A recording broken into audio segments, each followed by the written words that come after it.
Mr. President, I've come to the floor just very briefly to talk about the Congressional Budget Office score of the health care reform proposal that is before the Senate Finance Committee.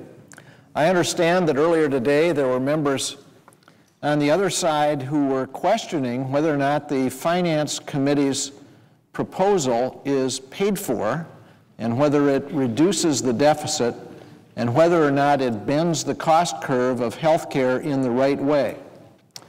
Let me say the Congressional Budget Office has now issued their determination on all of those issues, and their conclusions are very, very clear.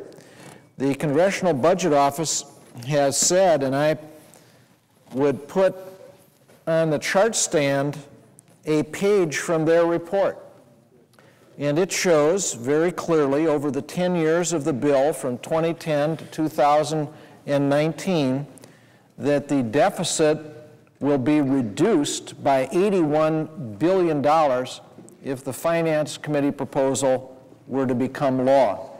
So with respect to the question that apparently has been raised by some as to whether or not this bill is paid for, the Congressional Budget Office has answered clearly and unequivocally.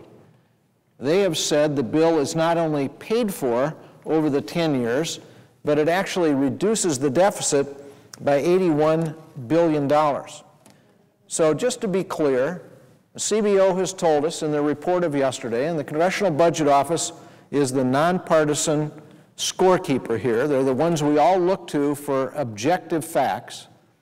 They are telling us that the Finance Committee proposal reduces the deficit by $81 billion over the next 10 years, and in the second 10 years would reduce the deficit by 1/4 to 1.5% of gross domestic product. The Finance Committee plan is the only plan that has been produced that the Congressional Budget Office says reduces the deficit in the first 10 years and bends the cost curve in the right way, has further deficit reduction in the second 10 years. And I hope during this debate, which will be tough enough, which will be contentious enough, that we will not resort to trying to mislead people as to the objective facts before us. I think it's been said by a previous president, facts are stubborn things, and indeed they are.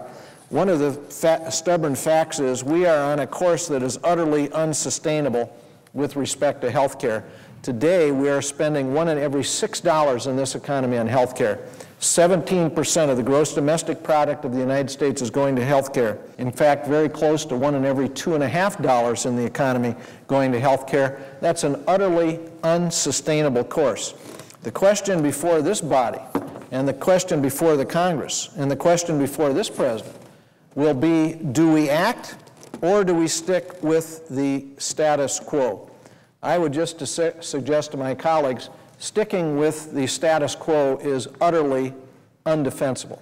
There is no way to suggest sticking with the status quo is going to succeed for America's families, America's businesses, or the government itself.